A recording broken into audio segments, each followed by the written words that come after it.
اور کیا کرتا میں؟ اس کی آواز باہر پہنچ جاتی تو دروازے پر مجمع لگ جاتا، ہمارا باہر نکلنا مشکل ہو جاتا۔ تو اب کیسے نکلیں گے ہم؟ رابعہ نے کہا۔ اس سے تو کچھ معلوم نہیں ہوگا، پھر ٹھہرنے کا فائدہ؟ میں نے کہا، مجھے یہ بڑھیا پروہت کی ماں بھی نہیں لگتی۔ بی کا کیا مطلب؟ مطلب یہ ہے کہ بیوی تو ہو نہیں سکتی، ماں ہوتی تو اپنے جوان بیٹے کی خون آلود لاش ایسے نہ دیکھ سکتی۔ اگر صدمے سے اس کا ہارٹ فیل نہ ہوتا تو دماغ ضرور خراب ہو جاتا۔ اسے بس اتنا ہی صدمہ ہے جتنا کسی بھی عورت کو ایک لرزہ خیز قتل کی واردات دیکھ کر ہو سکتا ہے۔ اب اس سے کیسے پوچھیں کہ یہ کون ہے؟ رابعہ نے بے بسی سے کہا، یا تو بڑھیا کسی کام سے آئی ہوگی، یا پڑوس میں کہیں رہتی ہوگی، یا پھر پروہت کی موسی وغیرہ ہوگی، کوئی بے آسرا عورت جو یہاں رہتی ہوگی اور پروہت کے کام کر دیتی ہوگی۔ خیر اب اس سے کیا فرق پڑتا ہے کہ مرنے والے سے اس کا کیا رشتہ تھا؟ رابعہ نے کہا، جو رشتہ تھا وہ تو ٹوٹ گیا۔ میں نے کہا، پہلے تم باہر جا کر دیکھو، لائن کلیئر ہے، اور نکل جاؤ۔ تم کیسے نکلو گے؟ رابعہ نے تشویش سے کہا، یہ شور نہ مچا دے۔ میں نے کہا، میں اسے اشاروں کی زبان میں سمجھا دوں گا کہ چپ پڑی رہے۔ ناگزیر ہو گیا تو اس کو خاموش کرنے کے لیے کچھ تو کرنا ہی پڑے گا۔ کیا کرو گے؟ پھر بے ہوش کر دو گے اسے؟ رابعہ نے کہا۔ میں نے کہا، نہیں، یہ خطرہ مول نہیں لے سکتا میں۔ خواہ مخواہ قتل کا الزام نہ آ جائے مجھ پر۔ میں اسے تھوڑا سا باندھ کر اور اس کے منہ میں کپڑا ٹھونس کے کام چلا لوں گا۔ پہلے تو باہر کا جائزہ لو، اور اگر آس پاس کوئی نہیں ہے تو مجھے سگنل دو۔ میں ایسے ہی دوڑ کے باہر نکل جاؤں گا۔ اگر باہر سے کنڈی لگا کر ہم رات کے اندھیرے سے فائدہ اٹھائیں اور ان گلیوں میں گم ہو جائیں تو کیا حرج ہے؟ خرچ تو کوئی نہیں، رابعہ نے دروازے کی طرف جاتے ہوئے کہا، مگر وہ دروازے سے صرف ایک قدم کے فاصلے پر تھی جب کسی نے باہر سے دروازے پر زور سے ہاتھ مارا۔ رابعہ اچھل پڑی۔ میں نے بڑی بی کو دبوچ کر اس کا منہ پکڑ دیا۔ کون ہے؟ اس نے بمشکل تمام کہا اور پیچھے ہٹ گئی۔ تم کون ہو؟ دروازہ کھولو، کسی نے ڈانٹ کر کہا۔ میں نے یہ آواز ابھی کچھ دیر پہلے ہی سنی تھی۔ یہ تو وہی معلوم ہوتا ہے جو اپنی بیٹیا کی جنم کنڈلی لے کر آیا تھا۔ میں نے رابعہ کے کان میں سرگوشی کی۔ رابعہ نے کانپتی ہوئی آواز میں کہا، معلوم ہوتا اسے شک ہو گیا تھا۔ بڑھیا ہندی اردو جانتی ہی نہیں۔ باہر کم سے کم 3 افراد گفتگو کر رہے تھے۔ ارے ہم بھی آئے تھے پروہت جی سے ملنے، اس وقت بھی یہ ناری اندر تھی۔ کون ناری ہے؟ کسی دوسرے شخص نے کہا۔ پروہت کی کھولی میں ناری؟ تیسرا بولا۔ تم نے ابھی سنا نہیں؟ پہلے والے شخص نے کہا۔ اندر کیوں چھپ کر بیٹھی؟ آخر دروازہ کیوں نہیں کھولتی؟ اور پروہت اندر ہے تو وہ کیوں چپ ہے؟ دوسرے شخص نے اپنے شک کا واضح اظہار کیا۔ معاملہ گول مال ہے۔ میں نے رابعہ سے کہا، جاؤ دروازہ کھول کر ان سے بات کرو، ان کا شک رفع کرو۔ میں کیا کہوں ان سے؟ کہہ دو کہ پروہت تمہیں یہاں چھوڑ کے مندر گیا ہے، کہہ گیا تھا کہ ابھی واپس آتا ہوں۔ میں نے کہا، ان کو مندر بھیج دو کہ پروہت کو تلاش کر لائیں تاکہ تم گھر جا سکو۔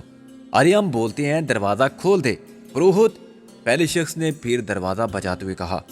میں نے رابعہ کو دھکیلا، جاؤ ورنہ اور لوگ جمع ہو جائیں گے، باہر جا کے بات کرنا۔ رابعہ نے کہا، وہ اندر ضرور جھانک کر دیکھیں گے، ہو سکتا ہے سیدھے اندر آ جائیں۔ اچانک میں نے محسوس کیا کہ میں بلا وجہ بڑی بی کے منہ پر ہاتھ رکھے بیٹھا ہوں، کیونکہ وہ پھر بے ہوش ہو گئی ہے۔ میں اسے چھوڑ کر اٹھا۔ چلو تم دروازہ کھولو۔ میں نے دروازے کے پیچھے دیوار سے لگ کر کہا، آنے دو جو آتا ہے۔